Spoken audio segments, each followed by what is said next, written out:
The knife is a Crossroads, designed by Kirby Lambert, made by Reate Knives. I had noticed this model because of the aesthetic of it. I liked the way that it looked, and that really got me interested in it. Eventually, I was able to pick one up, and I'm very pleased with it. I think that Reate did a very good job. It's a titanium frame lock flipper. Steel lock bar insert, ceramic ball bearings. Very well executed, very good fit and finish. I didn't find many issues in getting the knife. Now, I've got three points that I'll touch on. I was questioning the ergonomics because when the knife is opened, the lock bar steps away from the carbon fiber and it leaves what feels like is going to be a hot spot.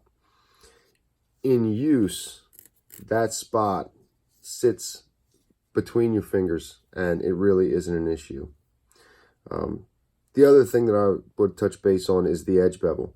The edge bevel's done very well and it's consistent from side to side, but as you get near the tip of the knife, the edge bevel gets larger. And the reason that it does that is because the tip is thick on the knife. They left the tip fairly thick so that you didn't have a needle point, which, I mean, it's a very aggressive tip, but they left some meat on it. So as you get up there, it's thicker behind the edge than it is along the belly of the blade. So the edge bevel, being the same angle, sitting against that thickness, is going to be bigger. The only other thing that I noticed on the knife, and I'm not even sure if this is really an issue, I noticed it, and I mean, I wish they would change it. I wish I was seeing something different. But the size of the stop pin, the stop pin appears to be pretty small. I don't know if that's actually an issue with the knife. I mean, being that this is a flipper, a titanium frame lock flipper, and it flips very, very well. I mean, whether you're light switching it or push button, it doesn't matter. The knife shoots out every time, feels great. I haven't had any issue with that stop pin. The only reason that I touch base on it is it seems a little small. And I mean, I look at the situation and it's just, I mean, whether the knife is opening or closing, stuff is slamming up against it. I don't know why the stop pin's not a little bit bigger. And maybe it wouldn't make any difference. Maybe Reate has tested this over and over and it's fine. I've certainly never heard any reports of people that own the knife or own any Reates that had major problems with them where the knife wasn't holding up in ways that it really should have. So it's probably fine. I just look at it and I think to myself, you know, you're going to take the time to build the knife, put all this detail into it, thick blade. It seems as if it's a knife that's made to be used. I mean, it's, you know, it's a full-size folder. I wouldn't call it a gentleman's knife. It's too big for that. So if you're going to go to that length, and then the only thing keeping the blade, you know, having it stop one way or the other, is a tiny little stop pin. I don't know. I mean, even if it would be just a false sense of security, make the stop pin a little bit bigger. Give me a false sense of security. But like I said, I haven't had any issues in use. Now, I haven't carried this knife much, but I did do some cutting for this video. So I wanted to get some time in with it. I wanted to check the ergonomics. The ergonomics feel fine, but you really don't know until you put the knife through use. So I started in cutting seatbelt. I wanted to check not only the ergonomics, but how did the sharpening hold up, the edge and all that. I was just blowing through the seatbelt. It wasn't an issue at all. After working with the seatbelt material, I moved on to cardboard. I didn't cut much cardboard, but I just wanted to see how would the stock thickness here do cutting a fairly heavy cardboard, and it was fine. It really wasn't an issue. With a thinner overall blade, you're going to have an easier time. It's just simply better blade geometry, but this was certainly effective. I mean, if you're considering something like this for an EDC knife, it's fine. There's not going to be an issue. After the cardboard, I moved on to wood. working with a piece of pine. The knife did great. It just chewed right into it. Wasn't an issue at all. There was no problems with the ergonomics. No problem with the knife holding up. I was very pleased with it.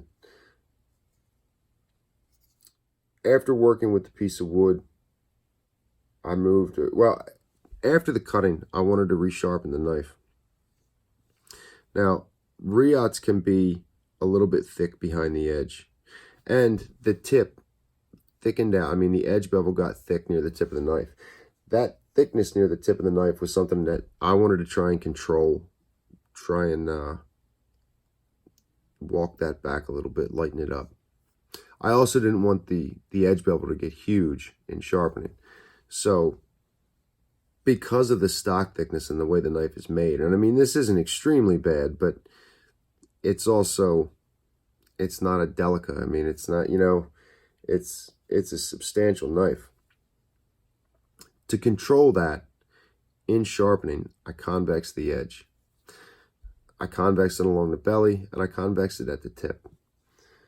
I didn't do it to an extreme degree, but I did it enough that it allowed me to just kind of control things. It made it easier to apex the knife as I was moving through. And it was a judgment call that I made on this. The stones that I used were, the first set of stones I used were from Practical Sharpening, starting with the 160 grit, really removing any damage in the edge, any fatigue steel. I wanted it gone. Let's just start over. After the 160, I mean, I moved through a progression here, 160, 400, 1000, making my way down through the stones, taking it up as high as I could with the stones for Practical Sharpening. They did beautiful with the steel, really wasn't any issues. After the stones from Practical Sharpening, I moved on to the OCB stones from Veneve, starting in on the 800 grit. Now, that 800 grit is a step past the finest stone from Practical Sharpening that I have. I don't know that it's the finest stone that Practical Sharpening offers, but it's the finest that I have here. So moving on to that 800 grit Veneve, I worked with that, and then I finished with a 1200 grit Veneve, which is a 2 to 3 micron stone. And it's vitrified. Well, the Practical Sharpening stones are vitrified diamond water stones. The stones from Veneve are resin bonded diamond water stones. Different thing there. But in both cases, they're excellent products and they do very well. They did very well with this knife. I was very pleased with it. So after the stones, I moved on to strops, starting with a 1 micron diamond strop on leather. I worked with that, cleaned it up, and at the end of that 1 micron strop, you know, full burr removal and polishing of the apex, polishing of the edge bevel. The knife was hair whittling sharp. I mean, it was really, the edge was great. I wanted to take it a little bit farther on the strops, mainly for aesthetic purposes. So I moved on to a 1/4 micron diamond strap on leather, worked with that for a few minutes, and then moved on to a 1/10 of a micron strap on leather. These were all poly diamond emulsions, all from Ken Schwartz. So after the 1/10 of a micron, the edge was, I mean, it was absolutely hair whittling sharp. I had to be careful not to blow right through the hair. No complaints about it. I very much enjoy the way that Reate sharpen. I don't know, they're advertised, their M390 is advertised at 61. I don't know if it's 61, but I do like the way that the edge comes up. I suspect they're doing a very good job with the heat treat, just given the way that the knife sharpens. I don't think that this angle is as low as I would normally take it. Again, I don't want to drop the geometry and have a really wide edge bevel in the knife. Something like a Spyderco comes at a lower angle out of the box. But even with that in mind, Reates, in my experience, tend to sharpen very well. They take a very nice edge, and I'm looking forward to carrying this and really getting pocket time in with it. I want to see what happens with, I mean, not only the stock thickness and the thickness behind the edge, but their heat treat of M390 coupled against the sharpening that I did here. I want to see what kind of front end sharpness will hold on the knife. You know, what high level of sharpness, what kind of edge longevity I'm going to get with that, and see where that takes me.